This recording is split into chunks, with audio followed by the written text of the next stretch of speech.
What's up, guys? Welcome back to the Leftlane MMA Podcast. We're talking all things MMA here following a great UFC Austin card and an Apex card as well 2 weeks ago featuring Brendan Allen and Paul Craig. But most recently, we had that amazing UFC Austin card featuring Arman Tsarukyans versus Dariush, Jalin Turner versus Bobby Green, Sean Brady versus Kelvin Gastelum, and Rob Font versus Davison Figueiredo were the top four notable fights that we mostly want to be talking about. But we're going to start off by talking about Arman Tsarukyans, the star of the show, the main event headliner, and the guy that got it done in just over a minute by brutal KO with a right hand against Dariush. Incredible stuff from Arman Tsarukyans, and I wanted to talk about his future and what we can see from him in the near future in the lightweight division, because I believe he's only 26 years of age. Obviously, we know the story.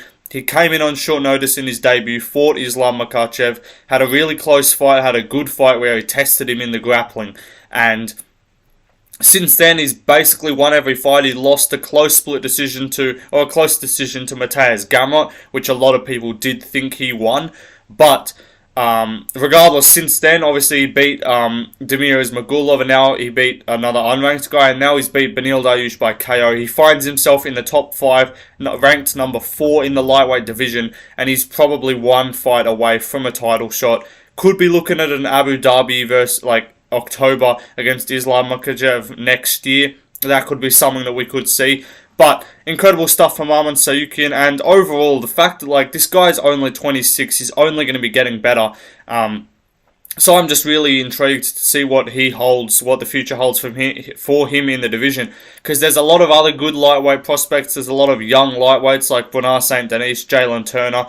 Gamrot's not too old either. There's a lot of lightweights on the come up that are definitely going to be sticking around in the top 10 for years to come. So lightweight looks good. I did make a video talking about the problems with lightweight, but ultimately there are a lot of positives for the lightweight division, almost outweighing the negatives that I outlined. But still, great stuff from Arman Tsarukyans. I want to see him fight Dustin Poirier next, maybe Charles Oliveira, but I think he has to fight up, and I think he definitely is one win away from a title shot, just because you can't really get one now. In any other world, he probably could. In any other world, a 1-minute KO over Dariush would probably get you a title shot. But the fact that there is Charles Oliveira, there is Justin Gaethje that are both in the line for a title shot already, probably means he's going to have to wait out for a bit or fight one more time in the meantime. But great stuff from Arman Tsarukyans. But the co-main event featured Jalin Turner KOing Bobby Green badly. It was a late stoppage. We all know the story there. But Jalin Turner's an interesting guy because although I'm not the biggest fan of him, he's clearly one of the more talented strikers in the lightweight division. A loss to Dan Hooker is a setback, but it's one where you kind of look at that fight and go, that was the fight where he ran into a tough veteran and he wasn't able to put him away, and that just kind of spooked him a little bit, and he didn't know what to do from there. But ultimately, if you look at that Dan Hooker fight, he's clearly the more technical fighter. He's clearly the more skilled fighter. But Dan Hooker just has the attributes of the toughness and the grit and the durability, which Jalin Turner, and maybe the cardio as well, I would say, because Turner, I think he had a bad weight cut, clearly. He missed weight for that fight, which is no good, but I still think with that win over Bobby Green, not saying Bobby Green's some elite top 10 guy, but the way he just dealt with him, I definitely can see this guy being a top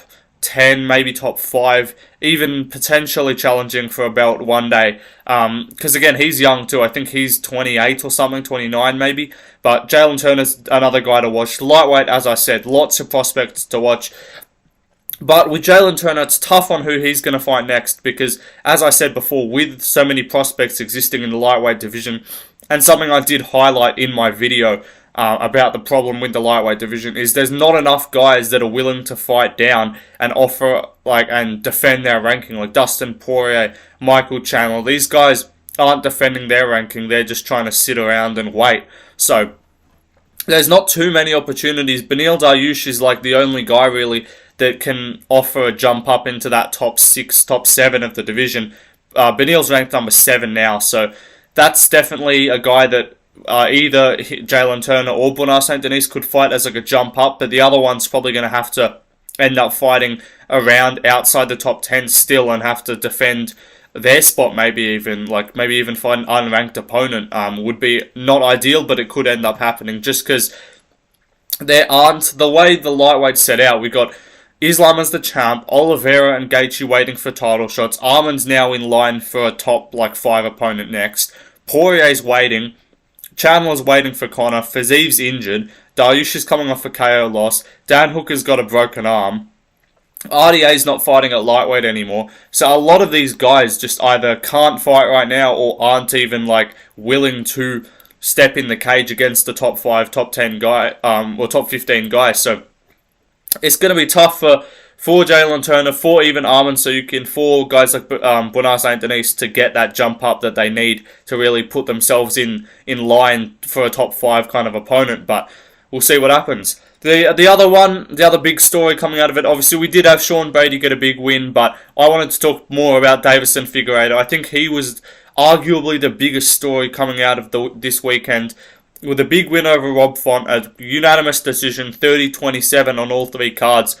He looked really impressive, and now he finds himself looking at a top 5 guy probably, and maybe even one win away from a title shot in an ideal scenario, because we all know Deiveson Figueiredo being a flyweight champ, he's definitely going to have not as much hold up in terms of a lot of guys that have to fight a bunch of times.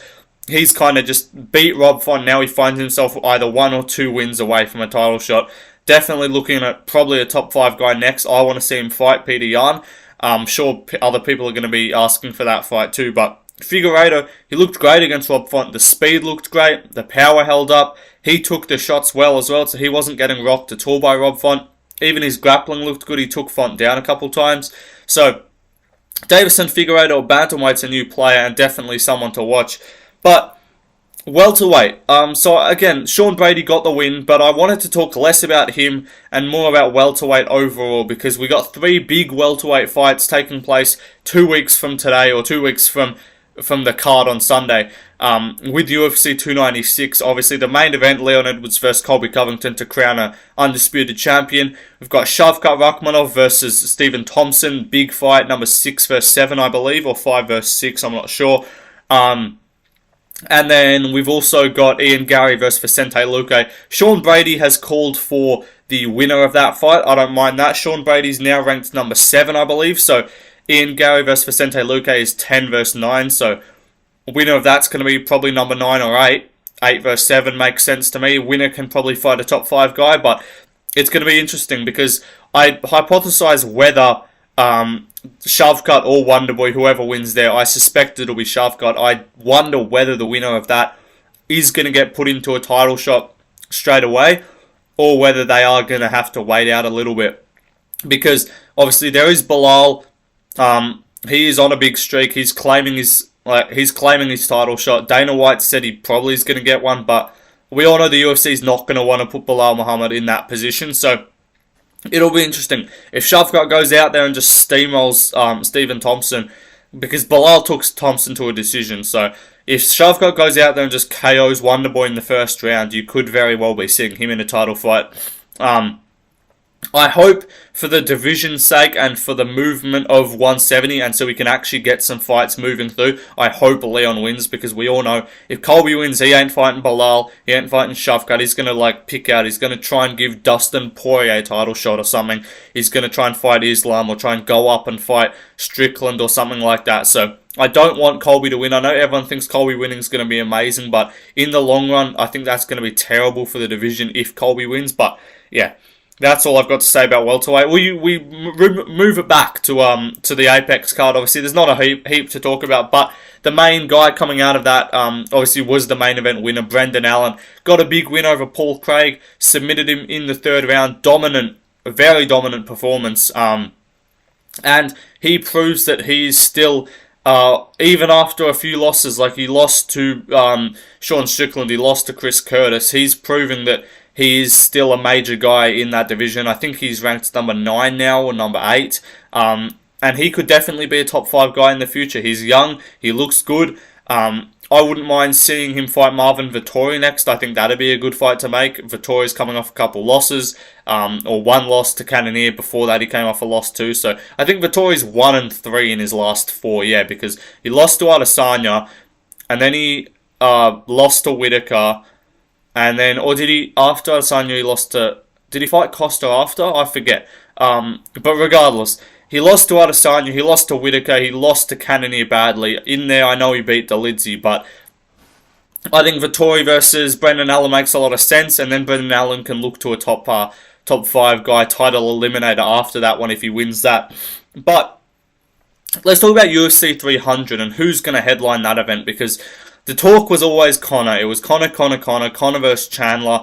That's what's going to happen. No title fights. It's going to be the big homecoming of Conor McGregor. But it's looking less and less likely like Conor is going to end up fighting at UFC 300. Obviously, it's a long process to get that guy back in the cage. He says he wants his date, but there's a whole lot. It's not as simple with everyone else as just making the phone call and signing a paper. Like with Conor McGregor, you got to really set this shit up. So it'll be interesting to see what headlines UFC 300. I think we could end up seeing maybe Alex Pereira versus Israel Adesanya as like a big super fight. I'm hearing some rumors that it's not looking amazing. Like I'm hearing some rumors that we might end up with a card that just isn't all that interesting or a main event. I've got some guys that seem to be pretty credible from what they've told me in the past, and that's what they're saying. But that'll be tough if that's what happens. I'd love to see a big double title fight, even triple title fight, like triple header to headline 300 if it's not Conor. I'd love to see like Aspinall versus maybe Stipe. I know that one happened, but like Aspinall versus Stipe or Garn or Almeida, something like that. And then like maybe Jamal Hill versus Pereira, maybe Charles versus Makachev, maybe like Leon versus Shavkat maybe, or Leon versus Bilal or something like that on that card too, if they're going to like just stack it with title fights. If it's not Conor, they're going to have to stack it with title fights. So that'll be interesting to see how UFC 300 plays out.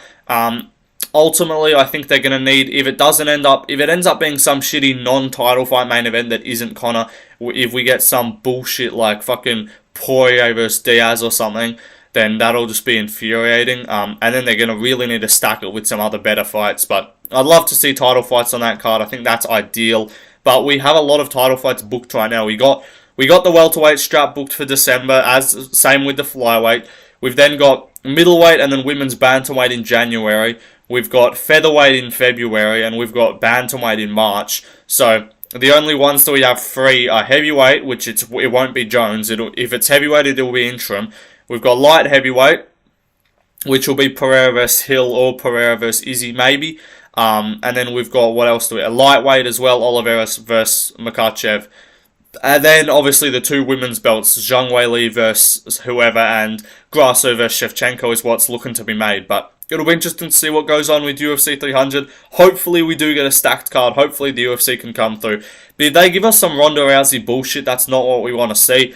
Let me know in the comments. Does anyone give a fuck if Ronda Rousey comes back? Because me personally, I don't think anyone cares.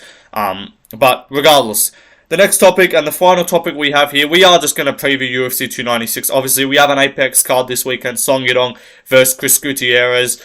Khalil Roundtree Jr. versus Anthony Smith.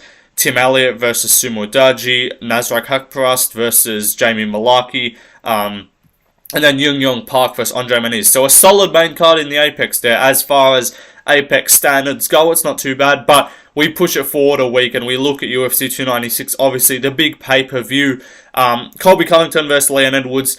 I'm not going to give my official predictions here. I'm obviously going to do that in fight week. But incredibly intriguing matchup. Obviously, Leon Edwards has looked incredible recently, especially coming off that trilogy win. Dominant win, or convincing, I should say, over Kamaru Usman. And then Colby coming back after what seems like fucking 2 years, pretty much is. After a dominant win over Jorge Masvidal, which hasn't aged all that well. Masvidal, I think, was already out of his prime when that happened. He then went on to get dominated by Gilbert Burns and then retire. So, I'm not too sold on Colby. As of right now, I am leaning with Leon Edwards. I'll give that as my early lean. Then we go to the flyweight co-main event, Pantoja Royval. I'm going to just say I think it goes similar to how the first fight went, but it is going to be extremely exciting, and I could see it being fight of the night for as long as it lasts, because those guys are going to scramble and scrap all day long until someone finds a finish. Shavkat Rakhmonov looks to blast through Stephen Thompson. He's a massive favourite on the odds. Everyone thinks he's going to get it done by probably brutal finish or dominant performance.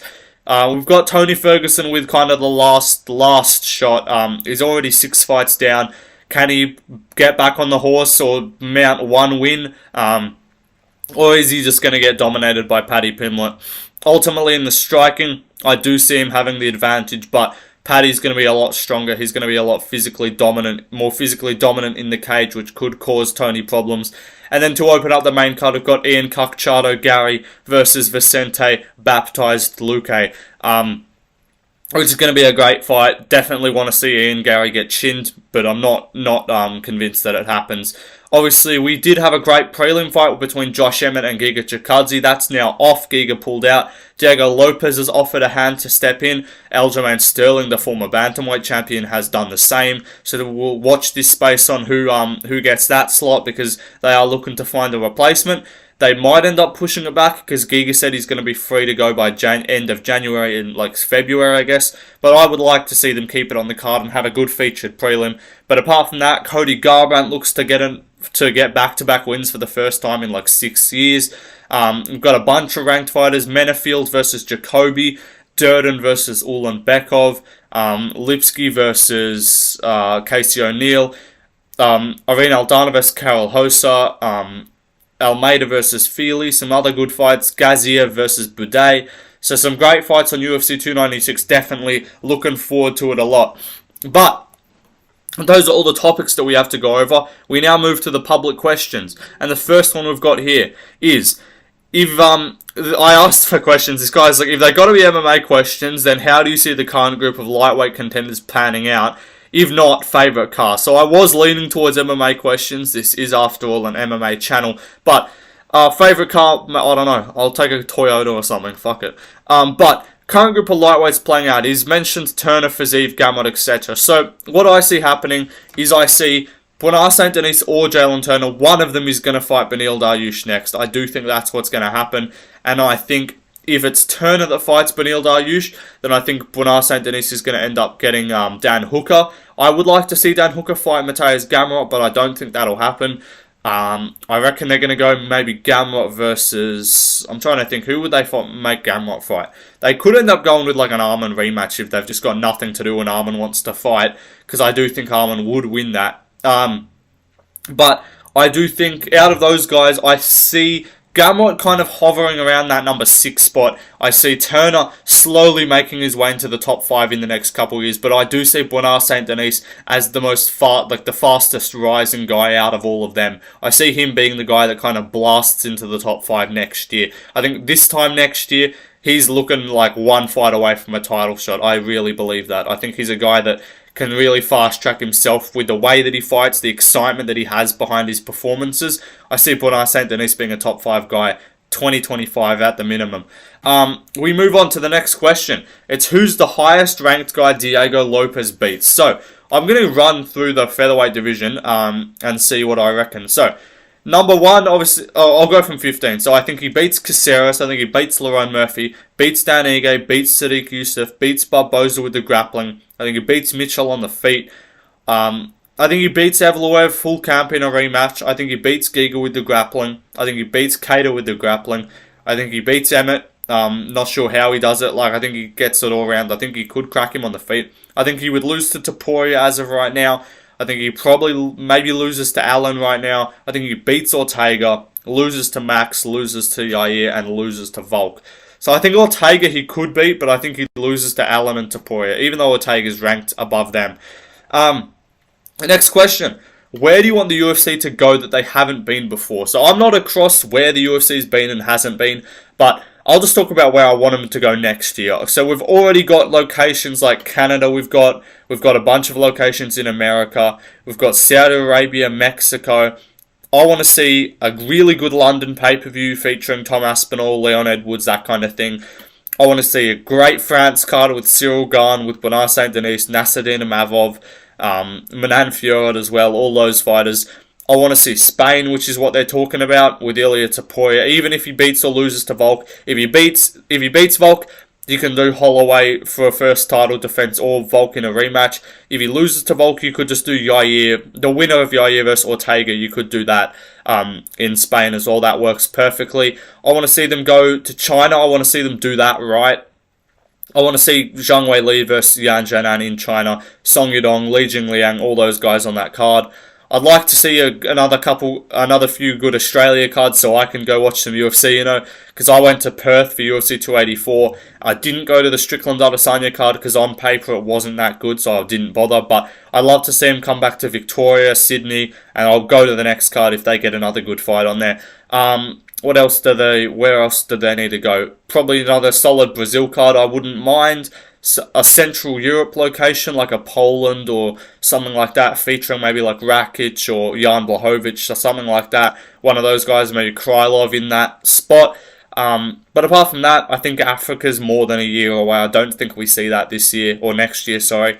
But yeah, I'd just like to see him go everywhere. Obviously, they're going to do Abu Dhabi. I wouldn't mind like a Kazakhstan card or something like that for Shavkat. That'd be kind of cool. But yeah, ultimately that's what New Zealand too would be good. But next question: which ranked fighters, old or young, who've been around for a while, do you still see competing in the next 3 to 5 years, let alone still be ranked in each weight class? Okay, let me think per division. Which guys? I think a lot of guys are going to stick around for a while. I think like Garn, Volkov, Blades all stick around. Those kind of guys. Almeida hasn't been around for a while, so he doesn't really count. For light heavyweight, I guess I think all the top 5-6 guys are all going to stick around for a hot minute. Like I think Smith goes and Blachowicz goes, but I do think like Walker, Rakic, Krylov, all these guys are going to stay around for a while. Middleweight, I think pretty much all of them stick around. I think Vettori might fade off a little bit and get kind of drowned out because he's a bit too not too skilled everywhere, so I think a few guys are going to overtake him. I could see Izzy kind of fading out of the rankings. Costa, I do think, is going to get pushed out eventually. I think Cannonier is going to eventually get a bit too old, but I think guys like Strickland are going to stick around. Guys like a Mavov, he's not too old in the division, but I think he sticks around. Brendan Allen's going to stay around for a while. All these kind of Drickus, obviously. Welterweight, I think pretty much everyone. I think Burns is going to go away a bit. I think Usman's going to go. I think Colby might go like one fight after if he loses to Leon. Magny will probably fall out, but apart from that, I think all these other guys, Della, Holland will stick around. Like Gary, all these guys. I think Bilal might fall off a little bit if he takes a loss. We might see Bilal fall down the rankings. Lightweight, I think Poirier, Gaethje, Chandler are going to go. RDA is going to go.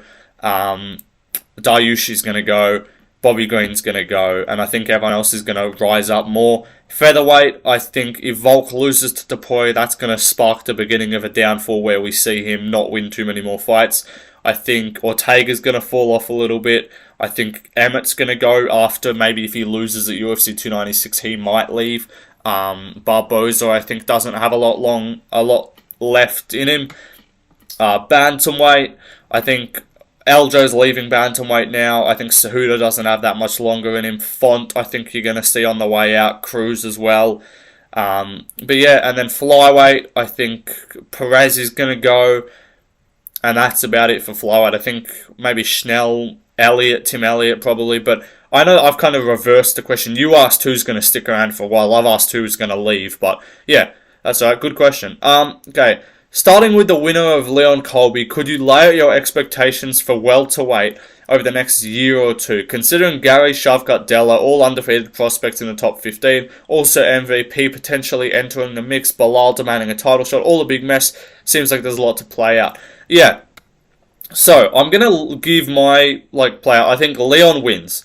I do think Leon beats Colby Covington. I think then Leon ends up probably fighting. If Shavkat gets it done impressively, he fights Shavkat, because I don't think Leon cares to fight Bilal that much. I think he wants to get, although that's probably an easier fight for him than Shavkat, I do think Shavkat beats him. I would see the UFC being more likely to push Shavkat in that slot. I do think Gary beats Luque. I do think Gary's going to rise up. I think Gary's going to end up fighting maybe Colby if he loses, could be something we see.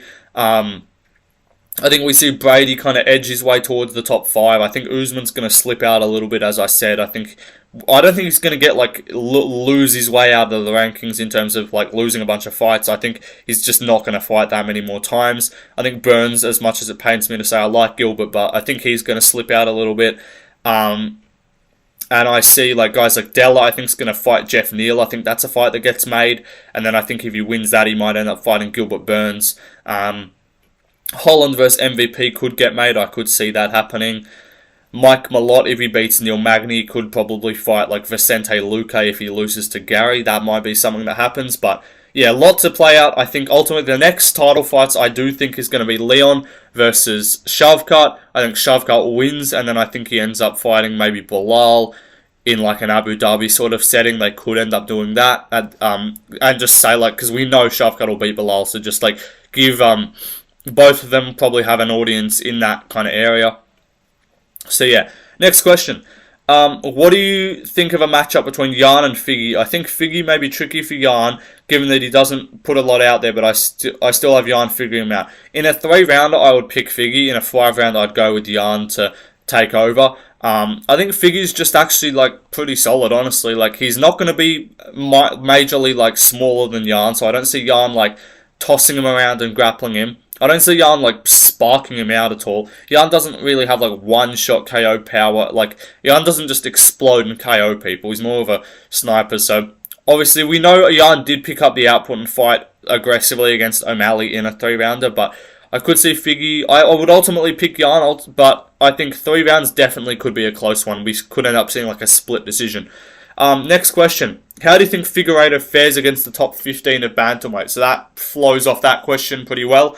We've got my bantamweight top 15 here. So, I think he beats Gutierrez. I think he beats Umar. I think he beats Martinez, maybe. I think he beats Simone, beats Munoz, beats Cruz, beats Font again. I think he loses to Song Yadong. I think he beats Cheeto. I think he loses to Jan, loses to Sandhagen, loses to Cejudo, loses to Marab, loses to Aljo, and loses to O'Malley. Actually, yeah, he'd lose to O'Malley. Next question. What makes a fan hardcore or casual? Alright, so ultimately I think it comes down to how much you know about fighters. I think it goes into a depth of how far down the card are you knowing people. If you know every single fighter on a card, or like if you only don't know like a few fighters, like if you just don't know the guys making their debuts, then you're definitely a hardcore fan. If you're watching the Apex Fight Night prelims, you're a hardcore fan. Casual, like super casuals are like the big pay-per-view guys when they'll hear like Izzy fighting, or Connor, or Jones, or something like that, or like Islam if they're one of those kind of guys, or O'Malley. And then like the semi-casuals are the ones that'll watch all the pay-per-views. They'll probably watch a few big fight nights sometimes. They'll be the ones that are asking like, oh, who's fighting this weekend? And you'll tell them like the number 8 versus 6 guy or something. Like you'll tell them like Delidzi versus Amavov or something. I know that's not 8 versus 6. And they'll be like, who the fuck are they? Like that's like the semi-casual kind of guy.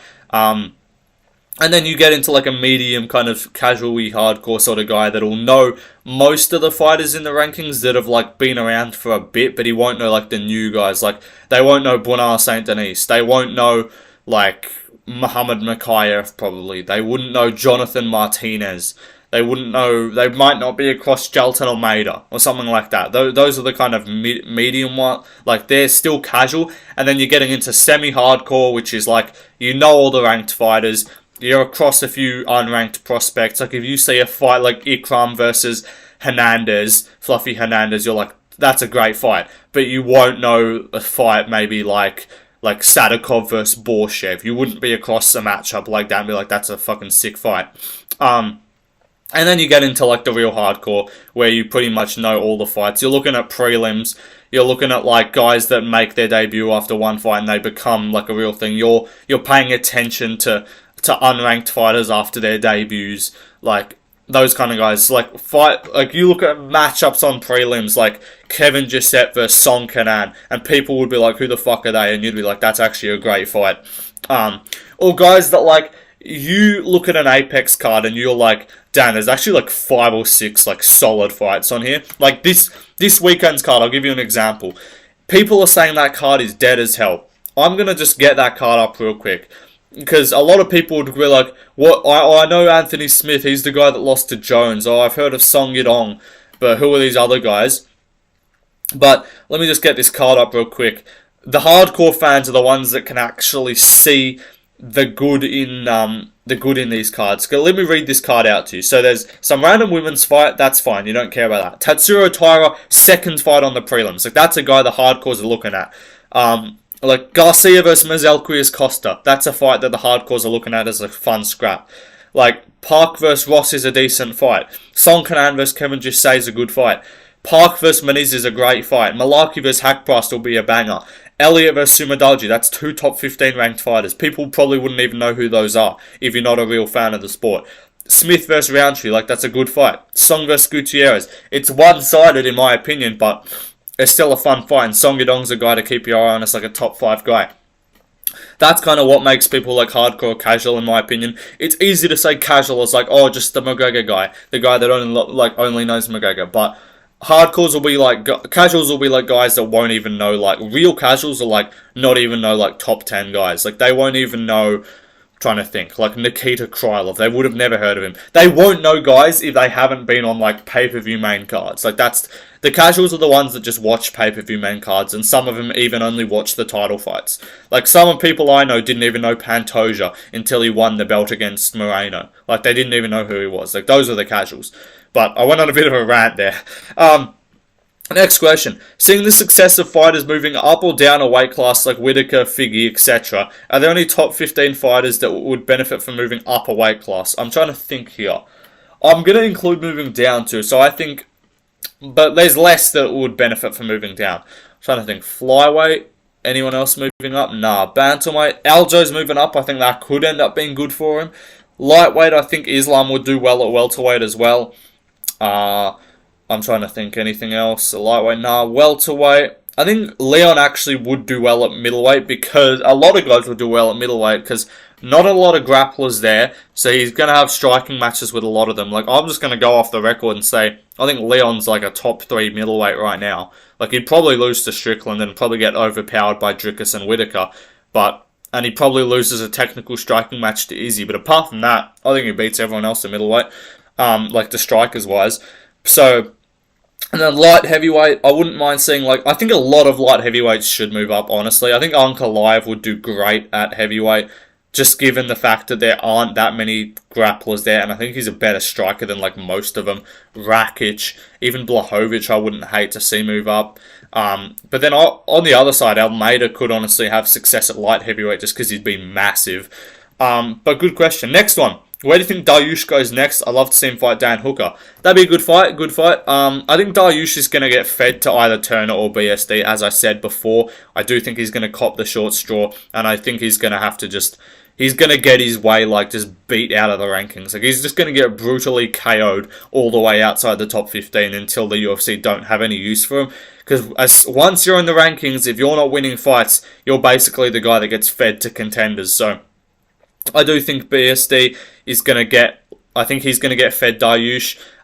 Maybe Turner gets it, but I do think he's going to get fed one of these up-and-comers and just bullied out of the top 10, bullied out of the top 15 eventually. So I think it's going to be sad for Dariush, but Dan Hooker would be a much better fight, much more winnable, and much less brutal as well for him, because I don't see him getting flatlined in that one.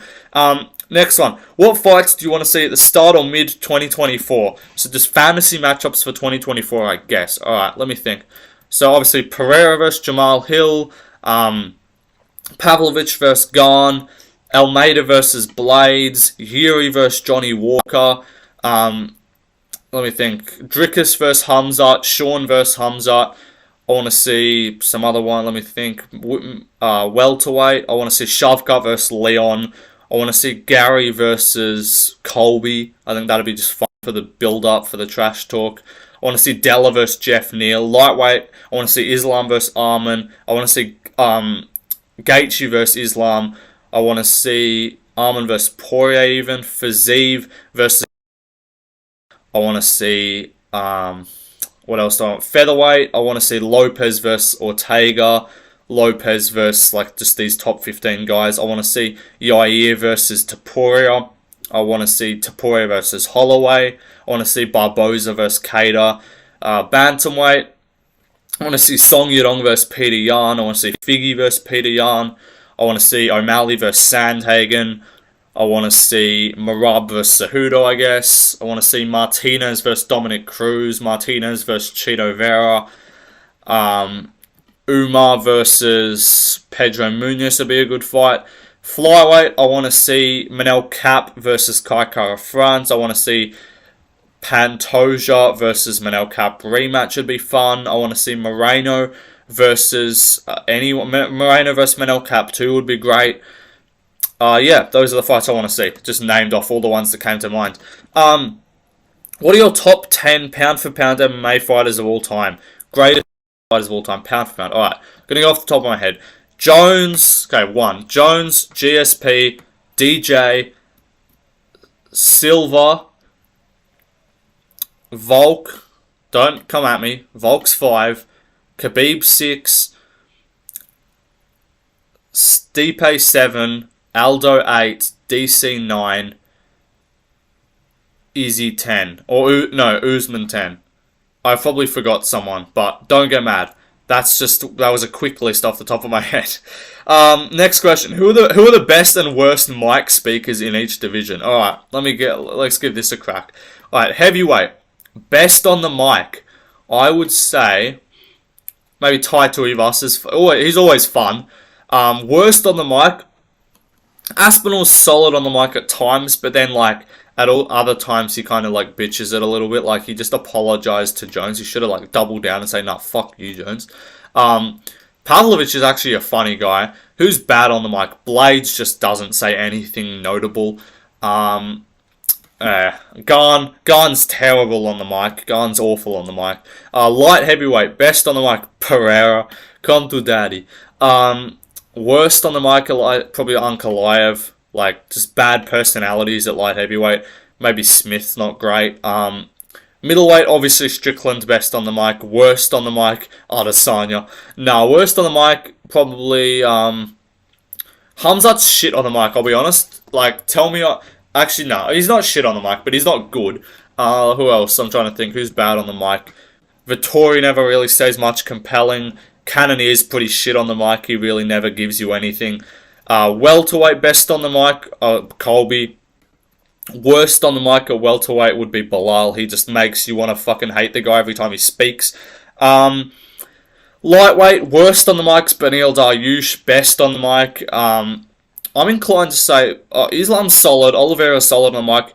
Underrated guy on the mic, Bonar St. Denis. I'm not glazing, I promise. I know I like the guy. He's one of my favourite fighters, but this guy's actually really good on the mic. For someone who doesn't even speak fluent English, that's not even his first language, he's great on mic. Good call-outs. He calls out multiple guys. No dumb shit. He's not the guy to call out Paddy or Connor or Hamzat or the ones that do that. He's not one of them. So he actually makes good call-outs. He makes himself known. Featherweight, good on the mic. Bryce Mitchell. Nah. Lopez, he doesn't really say anything. He's not good on the mic. He's just a cool guy. Who's good on the mic? Ilya Tapoya is solid on the mic. Bad on the mic at featherweight, I would say. Who just doesn't give you anything? Who's bland? I don't know. Emmett doesn't give you a lot. Dan Ige. Bantamweight, good on the mic, I would say is... Let me think. Peter Yan's actually pretty solid on the mic. Bad on the mic at bantamweight. O'Malley had some good moments and some bad. O'Malley's like Izzy. He has some awful moments, then he has some shit that's actually alright. Cheeto's alright. Who else? Who's bad on the mic? Cejudo's not great. Marab's not great. Sandhagen's not amazing. He speaks well in interviews, but his post-fight skills aren't amazing. Flyweight, best on the mic, Manel Kape for sure. Worst on the mic, probably El Bazi or something like that. Makayev's not great. Okay, good question. That was fun. How would you book the main cards for UFC 288? So 298, 299, and 300. Alright, so 298 already has got Volk and Topuria. I would say put Whitaker versus Costa on there. I think it'd be good. Della Maddalena versus Jeff Neal would be a good fight. I think I wouldn't mind seeing some Aussies on there. Let me think. Some fun fights to chuck on that card. Let me think. What's a fun fight? Just chuck fun fights. It's in Anaheim, so it's not really you could get a couple guys from there if you have any. What's a good fight? Maybe Figgy versus Yarn. Actually, I'd like to see that. Figgy versus Yarn on 299. I think you should make that like a really bantamweight themed card. So 299, I say it's already got O'Malley Cheeto. You do Cejudo versus Marab. You do Figgy versus Yarn. You've already got Munoz versus Kyler Phillips on there. I say you put like maybe Sandhagen versus Umar's rumored to be like a fight night main event. So what else? Chuck like another, maybe like a heavyweight or middleweight fight on there. Maybe like, what could we see? Trying to think.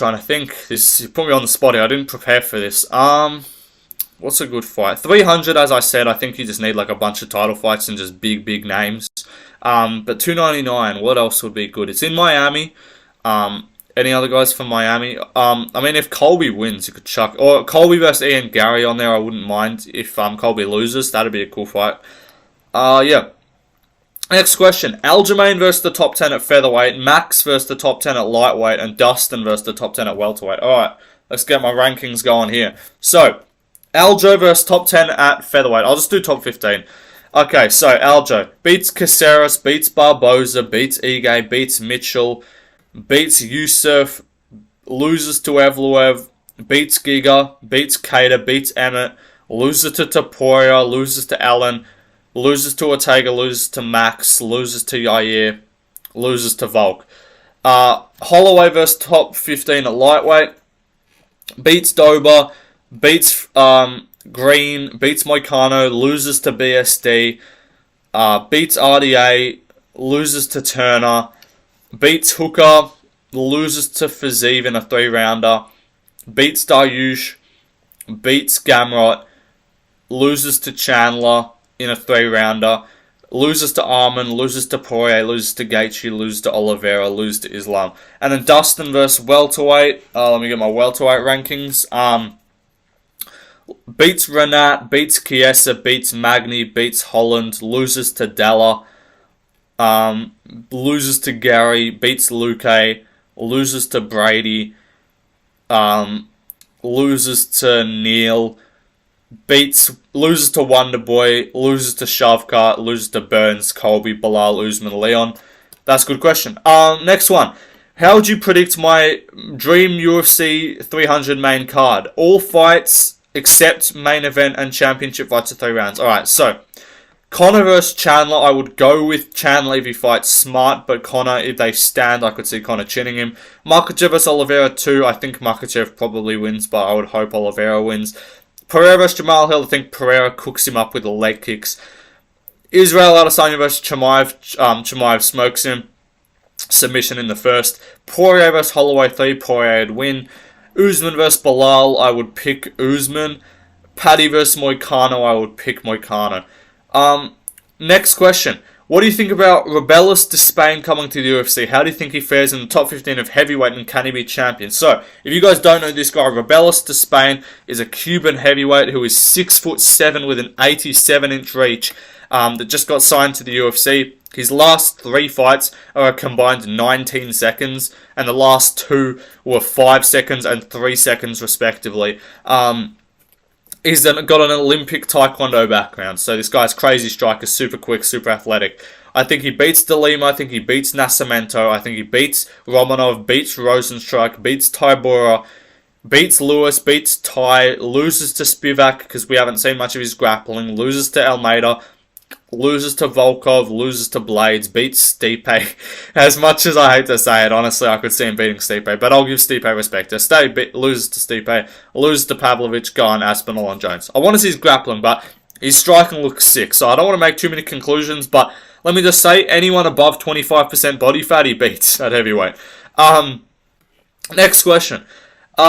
If you look at a lot of the trilogies in MMA history, you'll notice the second winner of the second fight usually wins the third. For example, Moreno Pantoja, Mighty Mouse vs. Moraes, Edwards vs. Usman, Poirier vs. McGregor, Miocic vs. Cormier, Overeem vs. Verdum, Velasquez vs. Dos Santos. Do you believe it's coincidence or reason behind this? Yeah, it's clearly a reason behind it. It's because a lot of the time, not always, but a lot of the time, the first fight is very far removed from the second one. So if you look at Conor vs. Poirier, Usman vs. Edwards, Moreno vs. Pantoja, Well, not Pantoja won all three, so I don't know what you're talking about there. I mean, I guess still holds up, but because the first and second fights are so far away, it's usually the person that always ends up winning the second fight is the guy that's made way more improvements, and then typically the trilogy takes place almost immediately after the second fight. So apart from, like, obviously Moreno versus Pantoja is different, but Conor versus Dustin took place straight away after. Same with Miocic Cormier, if I'm not mistaken. Usman Edwards as well. When the third fight takes place just after the second fight, it's the guy's already carrying the momentum. A lot of the time they get finished as well in the rematch. That's actually very common. Like Conor obviously got finished by Dustin, Usman got finished by Edwards, Miocic finished Cormier. So, and then often, a lot of the time, it's actually a decision in the third fight. So it's like they found the shot, or they kind of figured out the game plan a bit in the second, and then in the third fight, they just were better, and they figured everything out, and it was way less evenly matched. So yeah, good question. Final question we've got here, good one to finish on. What content creators are you influenced by MMA or not, and what are your goals when it comes to YouTube and your growth? Alright, I'll finish on this one. This is a great question. So, the content creators that I watch, I'll give you like my top 5 that I watch. MMA Guru, The Weasel, Lucas Tracy MMA, Bedtime MMA, and The Fighting Business, and then MMA Experts as well, are the 5 channels that I watch consistently. Like, I watch all of their videos. I watch a lot of MMA on Point. I watch a bit of Hopper MMA. But apart from that, those are pretty much the only like channels I watch. MMA Guru, Lucas Tracy, and The Weasel are the 3 that I pretty much watch all their stuff. MMA Guru, The Weasel was the first one I saw, then MMA Guru. The Fighting Business was one I got onto pretty early. A great channel to watch. They do more cinematic videos and stuff, which are cool. Like similar concepts to what I do and Bedtime MMA. Like in terms of like a top 5 or top 3 or fighters that did this or something like that, but they do them in like a cinematic way and they do less. So they will do like 3 or 5 instead of me doing like 10, but then I do them just on a PowerPoint. They do them like cinematically, which is pretty cool. MMA Guru I've watched for ages. His videos are great. Obviously, you all know MMA Guru.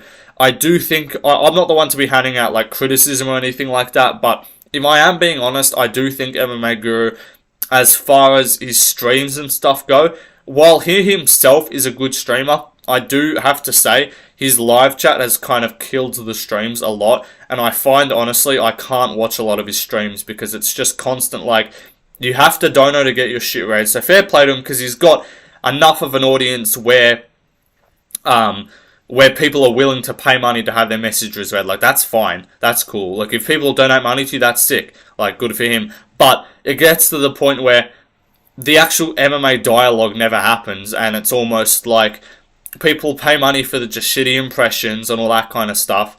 So that's why I do like watching a lot of his fight companions, but some of like his normal public day streams, I'll end up just watching the clip channels and stuff instead, because they'll provide the actual good bits, because apart from that, it's just a lot of time, like, he'll say something and then everyone will start spamming in chat and then nothing will get read, and it kind of like, it can be kind of funny, but a lot of people, like, the most of the shit that gets said is just impressions, and he fucking says it himself. He gets pissed off at some of these random dead impressions sometimes, so I went on a bit of a rant there, but no, MMA Guru is great. I watch his videos a lot. He does drag a lot of things, like the Strickland Adesanya stuff, he drags it to like 7 fucking videos. Ian Gary thing, he dragged it to like 20 videos. Ariel Helwani dragged it to like 30 fucking videos. Like, fair play, he's getting his content, he gets a fuck ton of views, but I think sometime he could, like, because he's got such an audience and because he's got such a reach, he's able to just kind of post any video and it gets views. But I would say, like, some of his videos I'll watch like half of and I'll be like, this is just like, you're reaching a bit here, I'll be honest. But the news reaction videos always get views, and I watch him for picks and stuff too. He does good pick videos. The Weasel, I know a lot of guys troll him and stuff like that because he does have very like basic takes. He does have very like standard kind of shit that he talks about, but ultimately he's like pretty good analytical, like pretty good analyst. The podcast that he does are fine. The Weasels podcasts are one of the biggest inspiration for the podcast that I do now. That's something that I definitely watch a lot of. They're pretty interesting. MMA Experts is great for picks. Bedtime MMA is really funny to watch. Like, that's where I got the PowerPoint style videos from. But yeah, all great channels. Fighting Business, great too. But that's the end of the podcast, guys. Hope you enjoyed listening. I'll see you guys in the next video, which will be ranking fighters' fan bases. So yeah, see you guys. Peace out.